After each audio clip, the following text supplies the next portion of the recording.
Vamos lá, queridos? Deixa eu perguntar uma coisa para os meus amados irmãos. Quem era o escriba do profeta Jeremias? Ou quem era o seu, como diz o livro, amanuense? Ou quem era aquele que escrevia as profecias de Jeremias? Qual o nome dele? Esdras? Não. Marco Polo? Não. Tem um cantor, é o nome de um cantor, não tem um cantor parecido com o nome dele? Tem. Então você não pode falar.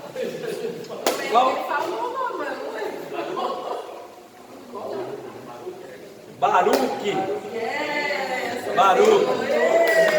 Vamos conhecer um pouquinho de Baruque, queridos. Eu acho que esse menino aqui, ou esse rapaz, tem algumas coisas interessantes para nos ensinar. Jeremias 45, queridos. Jeremias 40.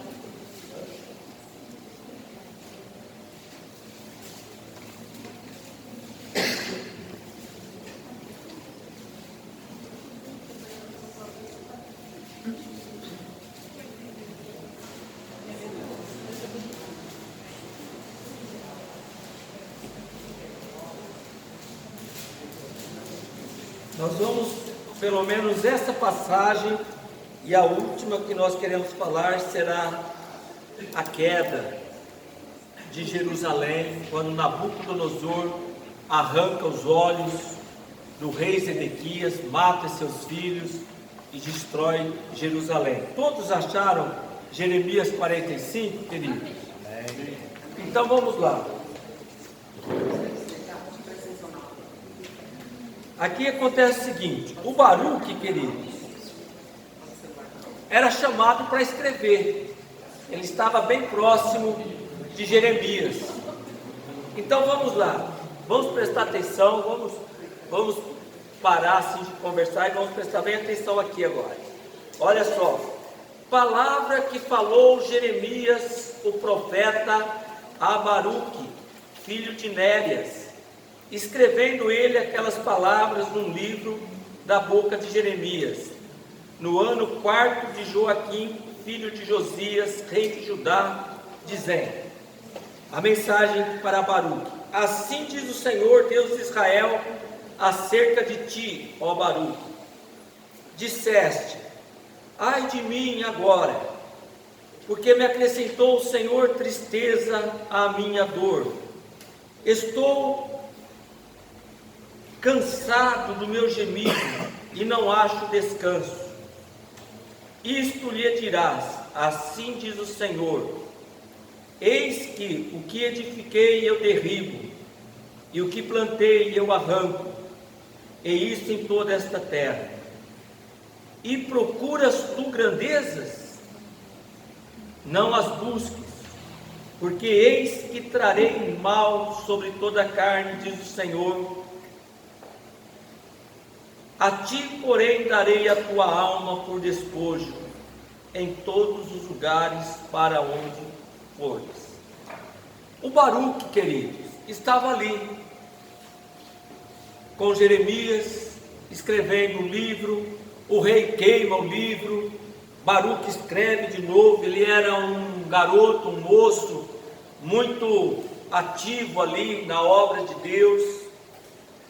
Porém, Deus que conhece tudo, e nós não conhecemos o coração do homem, porém Deus conhece o coração do homem. Até Samuel, o grande profeta Samuel, certa feita foi traído pela aparência dos irmãos de Davi, e o Senhor disse: não atentes para a sua estatura, nem para o que você está vendo, nem para a sua formosura, porque o Senhor não vê como vê o homem vê o que está diante de si, porém o Senhor vê o coração. O Baruque parecia que estava tudo muito bem, porém ele começou a murmurar, dizendo: ai de mim, porque agora o Senhor me acrescentou tristeza porque ele também estava sofrendo perseguição. E aí vem o Senhor no versículo 5, e o Senhor diz assim: e procuras tu grandezas, não as busques, porque eis que trarei mal sobre toda a carne, diz o Senhor, a ti porém darei a tua alma por despojo em todos os lugares por onde fores. Ou seja, queridos, o Senhor detectou no coração de Baruque um foco de orgulho. E não existe pecado mais odioso aos olhos de Deus. Depois você conserta, irmão, presta atenção. Não existe pecado mais odioso aos olhos de Deus, querido, do que orgulho. E o pior orgulho, sabe qual é? O orgulho espiritual. É o orgulho que se manifesta dentro da igreja. Ele estava buscando grandezas. E quantos não estão fazendo a obra de Deus, não para a glória de Deus, mas para a sua própria glória, para a sua própria grandeza? Porque o orgulho é o pecado mais odioso aos olhos de Deus. Quem sabe? Porque é o pecado de Satanás. Satanás dizia: eu subirei, eu serei mais alto, e foi aquele que mais foi para baixo, mais caiu. Todas as vezes que o Senhor detecta um foco de orgulho em nossos corações, até o nosso rosto, nossas palavras, nossa feição, nossas atitudes vão estar refletindo Satanás. Isso é muito sério. Porém, o Senhor Jesus disse: vinde a mim, todos os que estão cansados e oprimidos, eu vos aliviarei. Tomai sobre vós o meu jugo e aprendei de mim, que sou manso e humilde de coração. Aprendei de mim, que sou manso e humilde de coração. Manso e humilde de coração. Eu estava lendo um artigo outro dia sobre os 10 homens mais inteligentes da Bíblia. E esse autor, ele explica o que é inteligência e o que é sabedoria. Inteligência é você saber manusear certas coisas. Todos nós temos inteligência. Porém, a sabedoria, ela está intimamente ligada com a humildade. Aí eu me lembrei de Provérbios 11:2, que está escrito: com os humildes está a sabedoria. Com os humildes está a sabedoria. Porque grandes homens de Deus, grandes pregadores, e não precisa ser grande, às vezes tem um pastor lá que tem meia dúzia, é que nem Davi, lá no pasto, umas poucas ovelhas, o cara se engrandece assim, em cima delas, o cara cresce, ninguém aguenta o cara. Por quê? Deixou o orgulho, queridos. A Bíblia diz que a soberba precede a queda, e a altivez de espírito a ruína. Antes do homem ser quebrantado, eleva-se o coração do homem. O homem se ensoberbece. Quem lembra do Jim Swaggart na década de 80, 85, 86, 87? Qual que foi o pecado do Jimmy? Orgulho. Quando ele entrou ali no campo, lá na Argentina, ele viu aquele campo cheio, ele falou com seus companheiros: Deus precisa do meu ministério para evangelizar o mundo. Caiu. Quem ouviu falar do Caio Fábio, pastor Caio Fábio de Araújo Filho? A Marinéia, o irmão. O problema do Caio Fábio, a queda do Caio Fábio, foi quando ele declarou, falou: se tiver algum avivamento no Brasil, esse avivamento tem que ter a minha cara. Caiu, caiu. O rei Saul, por que o rei Saul caiu? Orgulho. E o rei Davi? Por que o rei Davi caiu? Por que o rei Davi caiu? Essa é a pergunta. Por que ele adulterou? Qual que era o problema? Concupiscência dos olhos, concupiscência da carne. A raiz do pecado do rei Davi foi orgulho. Por quê? Em que você se baseia?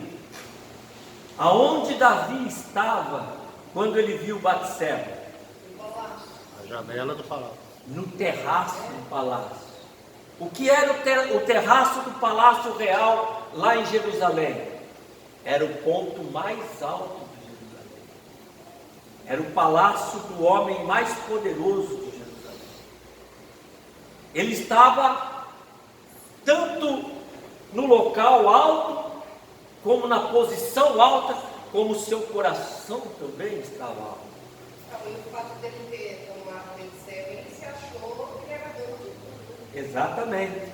Uma pessoa, quando ela está num lugar alto, ela tem dois sentidos prejudicados: a visão e a audição. O cara, quando está lá em cima numa torre, ele olha para baixo, ele vê todo mundo pequeno. Assim é o orgulhoso. Ele enxerga todo mundo de cima para baixo e vê todo mundo pequeno. Outro sentido que fica prejudicado é a audição. Por quê? O cara está muito alto. O cara aqui embaixo tem que gritar para ele, tem que falar alto. Quando ele vê Batseba, ele chama um servo e diz: quem é aquela mulher? E o servo diz: aquela lá é mulher de Batseba. Em outras palavras, Mulher de Uzias. de Uzias. O que eu falei? Mas sabe. Desculpa. Aquela lá é mulher de Uzias. Sabe, o servo conhecia Davi. Quando ele fala aquela lá é mulher de Uzias, sabe o que ele estava querendo dizer? Davi, aquela lá é casada, meu amigo. Aquela lá não é para você. Mas o cara está num lugar alto, a audição dele, ele não ouve ninguém, ele não vai ouvir ninguém, muito menos um servo. Ele não ouve. Ele vê Batseba não como uma mulher casada, uma filha de Abraão, como alguém que iria satisfazer seus instintos carnais. Só. Por quê? Porque o cara está no alto. Está no alto. Feliz é a pessoa, eu estava escutando uma conversa aqui, acho que do Marquinho aqui, que quando dá uma derrapadinha na vida, o Senhor vem e disciplina. Essa pessoa é feliz, essa pessoa está sensível, essa pessoa está andando nos caminhos do Senhor. Mas eu já observei, eu já vi pessoas com esse orgulho no coração falar assim: eu faço coisa errada e Jesus não me repreende, Jesus não me disciplina. Eu falei: meu Deus, esse é o pecado, esse é o problema. O Senhor já não está mais contendendo com o espírito daquele homem. Então o orgulho, queridos, ainda mais na obra de Deus, é terrível. É terrível. Pastor, Oi, o orgulho ele procede à queda, né? Faz com que o homem peque. Precede a Mas queda. se a gente se arrepender, Deus ele perdoa os nossos pecados, só que a consequência do pecado vem a vida de Davi, tudo que aconteceu com Davi. Sim. Eu falo assim, eu mesmo sou uma pessoa que porque todos nós erramos, não adianta, todos Não, nós somos falhos. quem não erra é acontece algo mentiroso. comigo, a qual se eu vier errar, comigo é imediato. Eu erro aqui amanhã, Deus está me cobrando. Amém. Por isso, querido, Na hora. É isso aí. Isso chama-se sensibilidade na consciência, no coração. É estar andando como Jesus. Aprendei de mim. Jesus disse: aprendei de mim, eu sou o mestre. Vocês têm que aprender de mim. Meu coração é manso e humilde. Uma observação. Não é que Deus repreende ela, só ela, é porque ela dá ouvido a Deus. Muito bem. Agora, o que acontece? A pessoa que acha que faz errado, e acha que Deus não está repreendendo, só que ele deixou de ouvir a Deus. Exatamente, Madre. E por que deixou? Porque está alto, está no lugar alto, querido. Não tá ouvindo, a audição espiritual dela está prejudicada, tanto a voz de Deus, quanto a voz até das pessoas. Quantas vezes a pessoa chega e fala: irmão, calma, querido, não tá certo isso. Que é isso? Quem é você? Tal. E isso, queridos, isso tem pego, sabe quem? Em muitos pastores. Pastores têm que vigiar, queridos. Tem que vigiar muito, muito, porque está acima. Está caindo. Eu falo, e deixa eu falar. A Marilda é pastor, tem o Wesley, tem o irmão, tem eu, tem aqui. Eu falo uma coisa, queridos, e talvez eu sou mal compreendido, e por causa disso algumas portas fecham, porque eu falo: o problema não está lá embaixo, o problema está no altar. Eu convivi com pessoas, com pastores, que saíam dali e falavam: eu odeio fulano, e o outro: eu odeio aquele lá. Como que Deus vai abençoar? Nenhum baixava. O que a Bíblia diz? Provérbios 29:1. O homem que muitas vezes repreendido endurece a cerviz, será quebrantado de repente sem que haja cura. O que é repreender a cerviz? O que é? O homem que muitas vezes repreende endurece a cerviz. O que é cerviz? Cerviz é Oi? Pessoa dura de coração. Mas sabe o que é cerviz? Cerviz é a nuca. A pessoa que muitas vezes repreendido endurece a cerviz, ou seja, está com o narizinho para cima, com o olhar para cima, e está com a cerviz endurecida, não abaixa a cabeça nunca. Isso que significa, querido. Não abaixa a cabeça. Isso são os pastores que muitas vezes o Senhor repreende e ele não abaixa a cerviz, está com a cerviz dura, está que nem porco, né? Porco não ergue a cabeça. Já viu porco erguer a cabeça? Nunca olha para o céu, não abaixa. E muitos membros também, o pastor às vezes fala, repreende e tal, e não abaixa a cerviz. Isso é falta de humildade. E quando a pessoa é humilde, aquela pessoa será, sem dúvida alguma, promovida.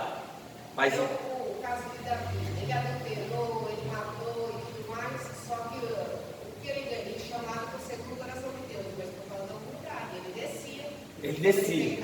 Esse é o grande segredo. Né? Ele reconhecia o erro dele, porque o erro do ser humano é não reconhecer, né? Esse é o problema. Assim, nós errar e pedir perdão para Deus, reconhecer, a gente abandona, porque aquele que reconhece abandona, aquele que não reconhece, ele não abandona. Isso. Porque às vezes vem o remorso, a pessoa chora ali, chora, pede perdão para Deus, com remorso volta a fazer o mesmo erro. Sim. Davi ele fez, só que ele não voltou a fazer. Exatamente. E olha, querido, muito bem. Já o Saul, quando foi repreendido por Samuel, ele disse: o povo estava se afastando, ele botou a culpa. Mas você disse uma palavra, e eu acho interessante a gente falar também isso, porque às vezes as pessoas não sabem o que é arrependimento e o que é remorso. Porque Pedro foi perdoado e o Judas foi lá se enforcar. Por quê? Porque Pedro se arrependeu e o Judas é um exemplo que a gente ouve muito, sentiu remorso. Qual a diferença de remorso e arrependimento? Eu consigo entender esse caso assim. E Pedro realmente se arrependeu, quer dizer, voltou atrás, né? Se humilhou. Agora, Judas não, ele achou que o que ele fez, Jesus não era capaz de perdoar. Sim, também, Marinéia. Mas a grande diferença, sabe qual é? O arrependimento leva a pessoa a se humilhar, a querer mudar. O remorso, querido, aprenda isso. O remorso é o sentimento mais mesquinho do ser humano. Na verdade, a pessoa que sente remorso, ela é uma pessoa super egoísta, super orgulhosa. Sabe por quê? Porque o remorso, ela não se arrepende, ela não se preocupa com o mal que ela fez para a pessoa, ela só está pensando nela. Ou seja, ela só está com medo das consequências para ela. Ela não está arrependida, ela não está pesarosa. Meu Deus, o que eu fiz com aquela pessoa? Como eu atrapalhei a vida dela, como eu estraguei a vida dela, e agora eu preciso consertar. Não, ela não. Ela só está pensando, e agora? O que vai acontecer comigo? Ela é egoísta. Então Davi, o segredo de Davi, por ser o homem segundo o coração de Deus, está aí, minha querida. Quando o profeta chega e fala, você é o homem, você matou a ovelhinha daquele que só tinha uma ovelhinha, ele diz, pequei contra o Senhor. E escreveu o Salmo 32, escreveu o Salmo 51, se arrependeu, chorou, sofreu as consequências, porém serviu a Deus diante das consequências. É isso que é ser um homem, querido. Davi, ele teve a queda dele por causa do orgulho, porém Davi, o coração dele, a essência dele, querido, no momento bom, cresceu demais, subiu demais, muitas vitórias, bajulado por todo mundo. De repente o cara achou que podia tudo, fazer qualquer coisa.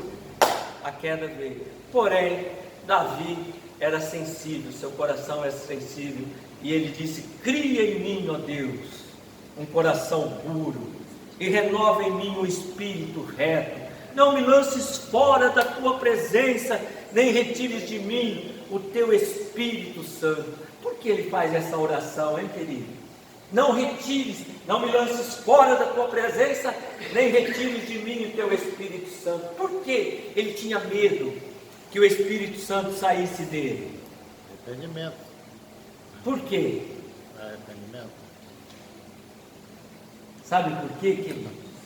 Porque ele tinha convivido com Saul, e a Bíblia diz que o Senhor se retirou de Saul, e o cara ficou perturbado, o cara ficou amalucado.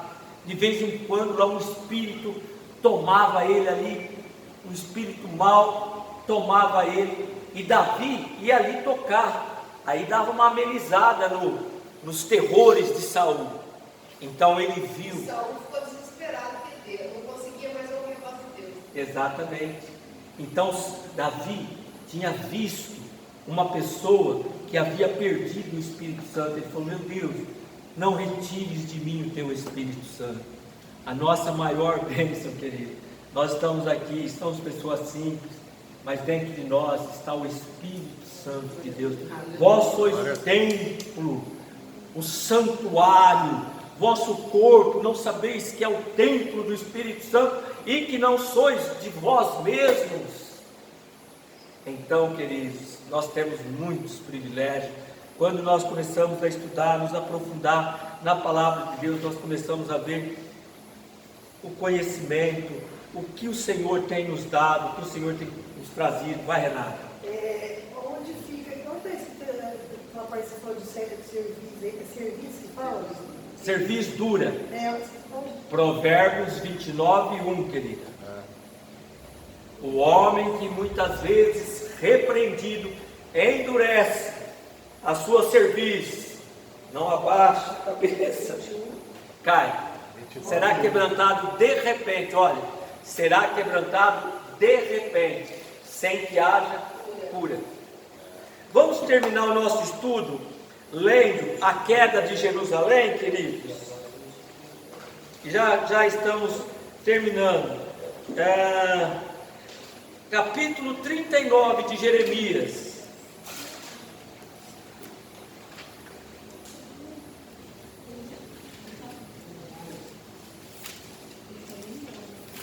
Quem gostaria de ler? Eu estou lendo bastante, mas quem gostaria assim que tem facilidade na leitura e lê para nós?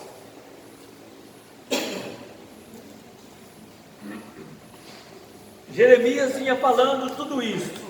Através da palavra do Senhor, ele vinha falando. Chegamos aqui no Jeremias 39, queridos. Pode ler? Pode ler, meu irmão, vamos lá. Todos acharam? Vamos lá, querido, vamos lá. No ano 9 de Zedequias, rei de Judá, no 10º mês, veio Nabucodonosor, rei da Babilônia, e de todo o seu exército, contra Jerusalém, e a cercaram. No ano 10º de Zedequias, no 4º mês, aos 9 do mês, fez-se uma brecha na cidade. Entraram nela todos os príncipes do rei da Babilônia, e pararam na porta do meio, a saber, Nergal-Sarezer, Sangar-Nebo, Sarzequim, Rabi-Saris, Nergal-Sarezer, Rabi-Mag e todos os outros príncipes do rei da Babilônia. Só um minutinho, querido. Olha o nome dos caras. Isso aqui não é nome de gente, isso aqui é nome de demônio, queridos. Na verdade, não, estou falando sério. Espiritualizando, na verdade, o Senhor entregou. O Senhor entregou. Jerusalém, ele era um tipo do diabo. Vamos lá, querido. Versículo 4. E sucedeu que vendo-os, Zedequias, rei de Judá, e todos os homens de guerra fugiram, saindo de noite da cidade, pelo caminho do jardim do rei, pela porta que está entre os dois muros, e seguiram pelo caminho da campina. Porém, o exército dos caldeus os perseguiu e alcançou a Zedequias, nas campinas de Jericó. Eles o prenderam e fizeram-no subir a Nabucodonosor, rei da Babilônia, a Ribla, na terra de Amate, e o rei o sentenciou. E o rei da Babilônia matou em Ribla os filhos de Zedequias, diante dos seus olhos. Também matou o rei de Babilônia e todos os nobres de Judá. E cegou os olhos de Zedequias e o atou com 2 cadeias de bronze para levá-lo à Babilônia. Até aqui. Olha aqui, queridos. Quando Nabucodonosor cercou, quando abriu uma brecha, o rei Zedequias e os seus nobres tentaram fugir, foram perseguidos, foram presos e foram levados até Nabucodonosor em Ribla, para que ele os sentenciasse. Ali, o rei Nabucodonosor matou todos os nobres que estavam ali, e matou os filhos de Zedequias. E Zedequias viu a morte dos filhos, e logo após, a sua tradução diz cegou, a minha tradução diz arrancou. Arrancou significa, sabe o que? Arrancar. Zedequias ficou com 2 buracos, como Sansão. Sansão teve os olhos arrancados. Ficou com 2 buracos, ali no rosto. A última cena que o rei Zedequias vê é a morte dos seus filhos. É acorrentado e é levado para a Babilônia, e ali ele morre. Assim é a pessoa que muitas vezes repreendida, endurece a cerviz, vai ser quebrantada de repente, sem que haja cura. Acabou. Esse é o exemplo de Provérbios 29, 1. Mas para nós encerrarmos mesmo, irmão, você vai continuar. Olha o versículo 11. Olha, vamos ver a diferença de quem serve a Deus e de quem não serve. Vamos lá, querido. Verso 11. Mas Nabucodonosor, rei da Babilônia, havia ordenado acerca de Jeremias a Nebuzaradã, capitão da guarda, dizendo: toma-o e põe sobre ele os teus olhos, e não lhe faças nenhum mal. Antes como ele te disser, assim procederás com ele. Olha só, o rei Nabucodonosor é sem piedade para o rei Zedequias. Porém, para Jeremias, o profeta, ele fala: olha, põe os olhos nele, olha onde ele está e não faças nenhum mal. O que ele falar, você vai proceder com ele, queridos. Olha só a diferença de quem serve a Deus e de quem não serve a Deus. A Bíblia diz lá em Malaquias: naquele dia nós veremos quem serve a Deus e quem não serve. Esse é um exemplo.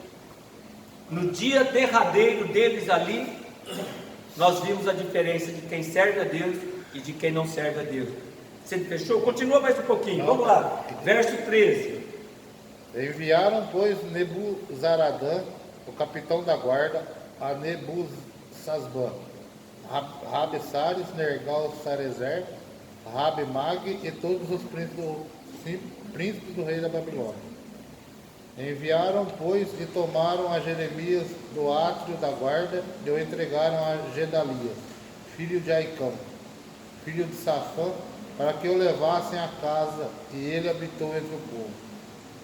Ora, tinha vindo a Jeremias a palavra do Senhor, estando ele ainda encarcerado no átrio da guarda, dizendo: vai e fala a Ebed-Meleque, o etíope, dizendo: assim diz o Senhor dos Exércitos, Deus de Israel, eis que eu trarei as minhas palavras sobre esta cidade, para mal e não para bem, e cumprir-se-ão diante de ti naquele dia. Porém te farei escapar naquele dia, diz o Senhor, e não serás entregue na mão dos homens, perante cuja face tu temes, porque certamente te salvarei e não cairás a espada, mas a tua vida terás por despojo, porquanto confiaste em mim, diz o Senhor. Os irmãos sabem quem foi Ebed-Meleque? Era um etíope, servo do rei Zedequias. Quando o rei Zedequias, ou Joaquim, eu não estou bem certo, lançou Jeremias no calabouço, mas não fala calabouço, como que fala? Na cisterna. Isso, é poço, cisterna, veio falar cisterna, mas é calabouço, cisterna. Esse homem foi lá e pediu: olha, deixa eu tirar Jeremias de lá, porque você não fez uma coisa boa. Ele arrumou uns trapos lá, fez um tipo de uma corda, colocou no sovaco de Jeremias e tirou Jeremias de lá, queridos. E isso ficou em memória diante de Deus. Ou seja,